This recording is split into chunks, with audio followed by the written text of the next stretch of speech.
jump in.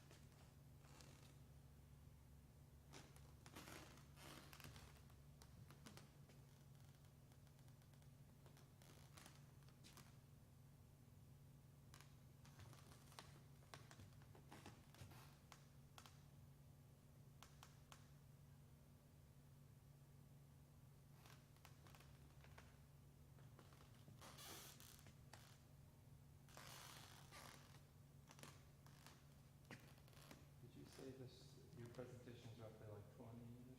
Probably less than that. Okay. 15. Howdy, come on in, you can have a seat wherever. It's a packed house, so it's a choice. I'm just giving a few more minutes before we start, so that way folks can hop on live stream if they are joining us that way.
Guess that's all in person we have.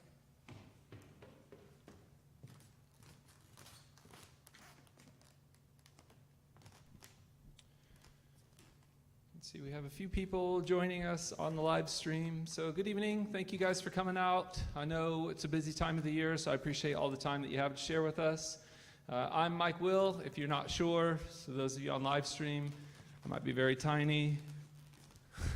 I don't know if you can even see the people. However, tonight it is a financial aid presentation. I have Miss Bethany Allen from Cardinal Central coming out here to talk to you guys in general about financial aid, and then if you have any questions afterwards, she'll stay around for a Q&A. I will also be monitoring the live stream chat, so if you do have questions on your viewing end, feel free to type those at any point, and I will make sure that we can get those answered. If you do have any lingering questions after the presentation ends, feel free to hang around. I believe, Ms. Bethany, you said that you're willing to provide some info if you'd like to set up something one-on-one. And as always, feel free to reach out to me in the Counseling Center if there is anything further than that. So, without further ado, I'm going to hand the mic over to Ms. Allen. Again, thank you for coming out to Burris. Those of you on live stream, keep checking it out. If you do have questions, let me know. Thank you, ma'am. Okay, thank you both for being here in person today, and also for anyone online, thank you for being here. I am Bethany Allen. I'm one of the assistant directors at Cardinal Central here at Ball State University, and I'm just going to provide to you some basic information about financial aid, and then I'll be able to answer any questions that you all have. So you've probably heard the word financial aid, but what exactly is it? Basically, financial aid are those funds that you and the student use to pay the direct costs that you are billed by college or by Ball State if you attend Ball State, and also those indirect costs that you might also have when you venture off to college. So you're going to have both indirect or billables, and then you're going to have direct costs that are billables, and then indirect costs, which are things like books, supplies, transportation costs, all kinds of other things. But financial aid is what's going to help you get those amounts paid for you.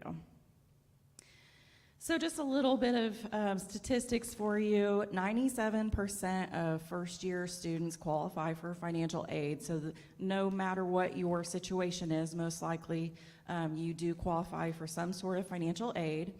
On average, the total amount of grants and scholarships that a student is awarded the first year is on average $12,000. That number is actually going up. And 4 out of 5 first-year students receive scholarships and grants, and I'll get into a little bit more about the difference. Overall, a fairly large amount of cash is out there available in federal, state, and institutional, and also private award money, such as outside scholarships from other entities, are awarded each year. So here's a little breakdown of the differences between the types of financial aid available.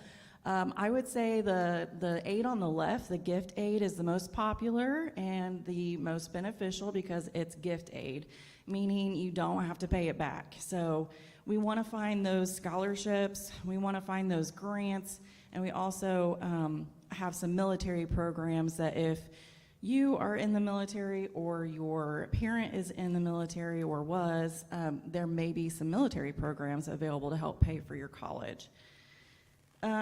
So different scholarships can be based on merit, they might be based on talent, or they might be related to a particular area of study that you're looking into. Grants are things like federal grants, state grants. For example, the Pell Grant is a federal grant. Another example of a state scholarship would be like the 21st Century Scholars Award. So that's the best type of aid, the gift aid, the money you do not have to pay back once you get it. The self-help aid is also made available to you as well. A lot of people don't think about loans being financial aid, but it is considered financial aid. It's a way for you to be able to pay for your education now and make those payments on those loans later after you get your degree. Another thing that's offered during or after you do your FAFSA, and we'll get into more information about that, is a federal work study is awarded to some students. So if you qualify for a federal work study, you can get a job on campus here at Ball State and earn your paycheck, and that is extra federal work study money that goes into your pocket. So you get paid every couple weeks, and you can use that money for any cost that you might have. You could pay your bill here at Ball State with that money, or use it to buy pizza down in the village. You can also find out more information about student jobs on bsu.edu/career center. So you can check out their website and see what some of those jobs might be. Now, you don't have to have a federal work study to get a job on campus, so any student can get a job on campus. Keep that in mind. A little bit of information about a state award that we have here in Indiana is 21st Century Scholars. If you have 21st Century Scholars or are eligible for it, you would know that by now because that is something that you apply for and start participating in 7th or 8th grade. So just a little bit of information about who's eligible, that you're an Indiana resident, that you applied in 7th or 8th grade, that you followed the guidelines on Scholar Track, and that's just another example of the gift aid available to some students here in Indiana. So this QR code, if you scan that code, is going to take you to the Ball State website for scholarships. It's going to list all of the merit scholarships, but it's also going to, if you click on where it says search, it will take you to a web page that has a ton of resources as far as websites go for searching for scholarships.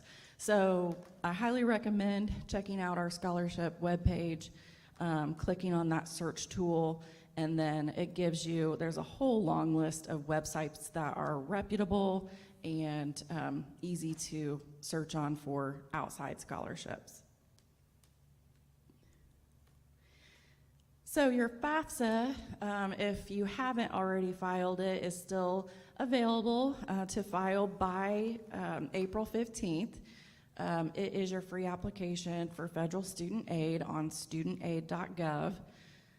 A lot of you may have already filed this for 24-25. If you're going to be starting school in the fall, that's the one you want to complete. Like I said, you want to go to studentaid.gov to file that as soon as possible. So it is free to file. There's no cost to apply. You want to make sure that you add Ball State to your application with our code 001786. So the FAFSA is required for most aid programs. We can only determine if you're eligible for certain things like the Pell Grant and federal direct loans and other financial aid if you do the FAFSA. So it is a requirement for a lot of those programs.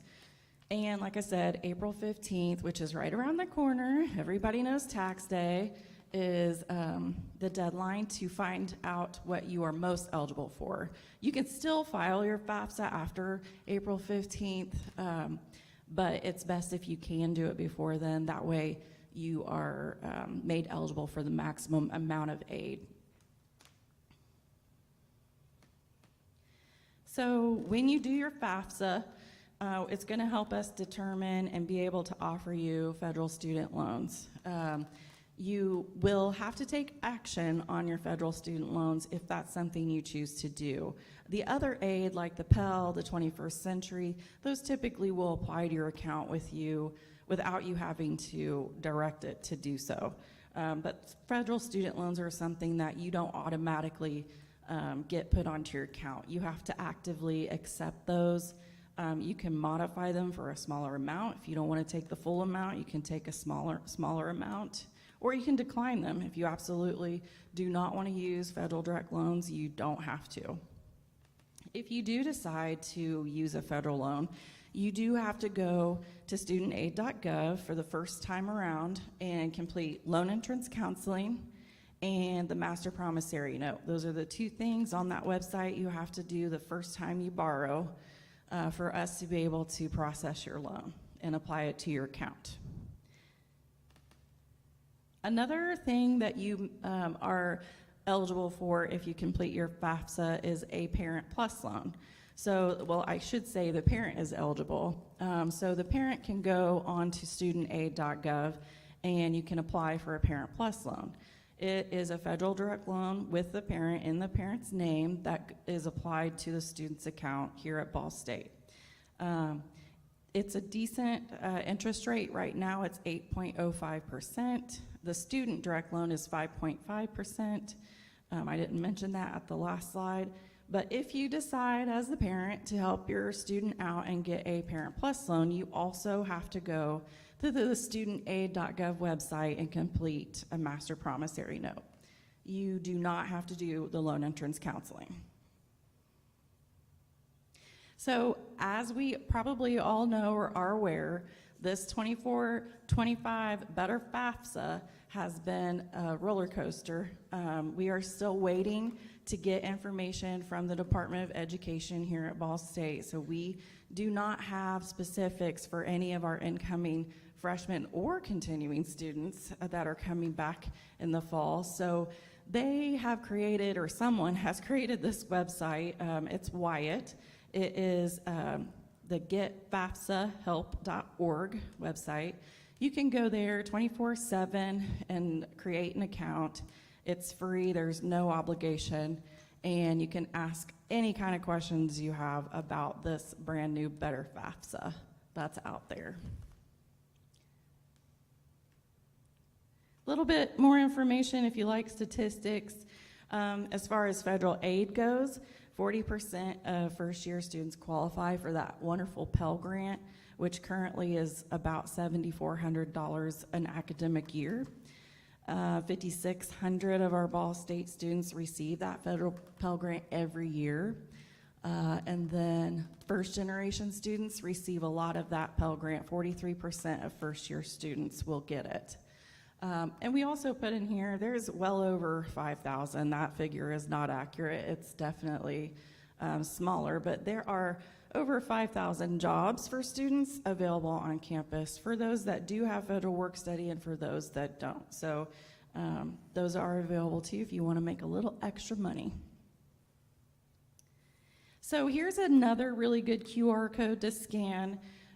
If you have specific questions about your situation, or you don't know what to do or put on the FAFSA, or you just want some advice, you can set up a one-on-one virtual appointment with me and several other specialists at Cardinal Central at your convenience. We'll meet with you online, and it's I believe 15 or 20 minutes, and we will answer any questions that you have. So that is a handy tool for you parents and high schoolers. We have after-school appointment times as well, so both student and parent can attend. So that's a good one. Or if you go to our website, if you don't get this code right off of here right now, you can go to bsu.edu and just type in high school sessions and search for that. It'll take you to the same website, and you can book an appointment. It's important to mention today, even though you may not necessarily do this today, or you may have already done it, setting up proxy access is very important. Once a student becomes a student at Ball State, their educational record is protected by federal law. So we have to get permission from the student to speak to parents or other people, anybody that they want to allow us to speak to or have communications with by phone or email, have to set up proxy. So that's a QR code leading you to those instructions on how the student will set up proxy. Basically, you're just putting in your parent or whomever's name, their relationship to you, and a proxy passphrase. So it's just a fancy word or letters or phrase that they know to tell us when they call in and they give us your Ball State ID number and they say, I want to ask about my student's account. Here's the passphrase. We'll look it up in our system and make sure that that's okay for us to talk to them. You also have to check mark boxes next to the information that you want to allow us to speak about. So it can be very specific. If you only want them to be able to talk about financial aid and your bill and not necessarily grades or midterms or whatever, you can choose what they are allowed or what we are allowed to talk to your proxy about. So like I said, I'm from Cardinal Central. We've been at our location at the Student Center across from the Starbucks on the first floor, room 120, for just under a year. And you can come in anytime, and you don't have to schedule an appointment. We will meet with you. One of our specialists will meet with you and go over any questions you might have. You can call in, you can email in, and we will respond to your inquiries. Another thing about Cardinal Central that I didn't mention, although I'm talking to you about financial aid tonight, we also do answer questions about registering for courses, withdrawing from courses, total withdrawal. We also cover, what is this charge on my account? Can you tell me more? When is my bill due?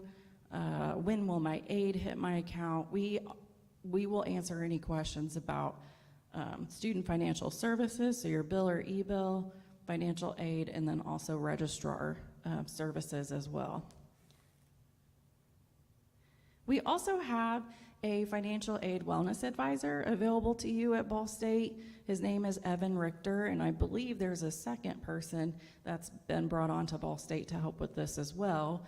But outside of financial aid, if you just have other questions about financial things going on in your life, car loans, bank accounts, credit cards, budgeting, spending, anything that you can think of, you can reach out to Evan. You can send him an email, or you can visit him at Lucina Hall. I would recommend emailing first and setting up an appointment with him. I think he would take walk-ins, but he may just not be available. So definitely reach out to him. He's a resource, free resource. We're part of the resources that you get when you come to Ball State, so take advantage. And that's all that I have for tonight. I hope I didn't make you fall asleep. And I'm ready to answer any questions that anybody might have. Okay. So I applied like January 4th, we finished it. Okay. Process like March 15th. And now it says that it needs a signature from him, which I'm sure thousands of other people have gotten the same thing. Mm-hmm. So when I talked to the live chat, they're like, you can't add the signature yet because corrections are not open. And they said at first would be the end of March, now they're saying April. What happens if you don't get to sign before the 15th deadline and you have like a 21st century scholar kid or something? So, okay, if you still have corrections that need to be done, your submission date is your submission date, regardless of any corrections that need to be done. So, like you said, you already got that notice that it's been submitted, but now there needs to be a signature. So you said March, you got it done? Yes. So you're good, you're fine. That submission date is your date. So the submission date stays the same, but any corrections that are done after that submission date are just adding information. It's not setting a different submission date. So you're good to go as long as you get that it's been submitted before April 15th. So you'll be fine. And we are all in the same boat as you. They've told us we should be getting information these first couple weeks of April, and then we will take that information and start giving those aid offers out to the prospective incoming students as quickly as we can. We're looking at, right now, probably early May, but we're just playing it by ear, and we're hoping to get updates every day. But yes, corrections, no one can make corrections yet across the whole nation, so we're still waiting for the FAFSA website to show us that magical button as soon as they get it up and running. That's great news, because I was worried if they didn't get the signature before then. No, you're good. I thought he was sitting right next to me, so I'm pretty sure he did do it. But Yeah. anyway, Corrections do not change the submission date. Nope.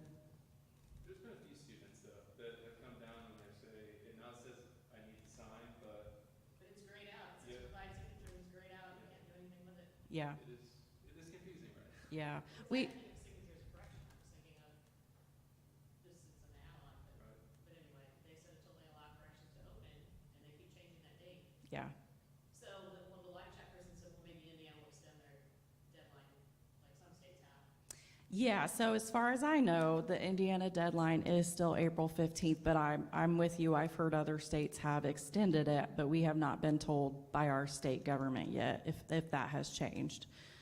So we're getting close. I know that some of the other states, their submission date or their deadline was like April 2nd or 3rd or something. They had to kind of put it out a little bit. So we're still holding out, but yeah, if you've got a submission on your studentaid.gov account, you're good. That's your date.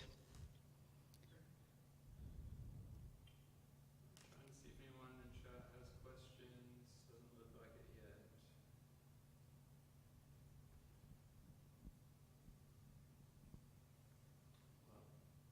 Do you have any questions? Okay. So if my son already has a part-time job, so is there any benefit to taking work study versus just keeping the part-time job he already has? That just depends on if you just have to weigh your options. If you already have a part-time job and you're making good money and you're happy with that position, then I would say you don't necessarily need to take a federal work study position. The convenience of having federal work study and working on campus is just the convenience. It's on campus, so you're probably already there if you're the student your freshman year living on campus, or just they work around your schedule a little bit more flexible than, say, Outback Steakhouse or wherever may not be quite as kind when it comes to your school schedule, whereas everyone who employs students on campus are aware that that's their first #1 job. So I would say those are the biggest advantages.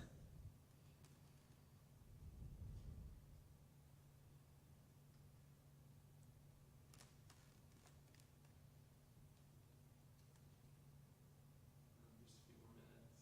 Ask one last time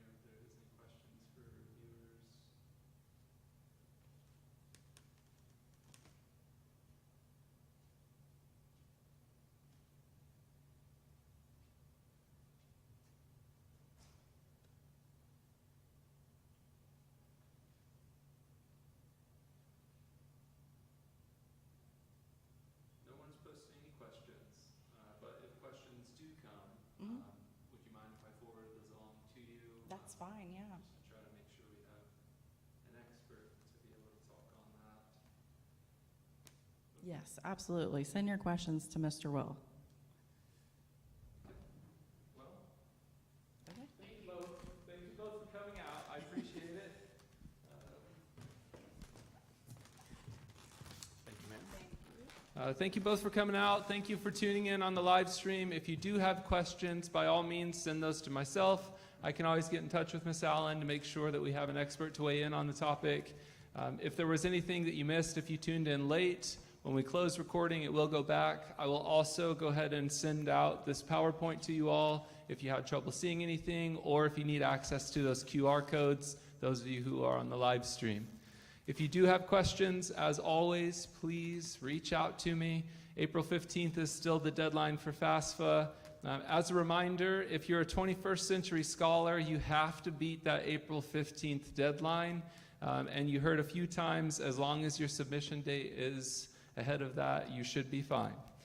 So if you are 21st and you have yet to file your FAFSA, make sure that you get that prioritized in the coming week or so. If there is any questions after I end live stream, please let me know. If not, thank you. Have a good night. Thank you, Miss Allen. I really appreciate you coming out. Enjoy your night, everyone.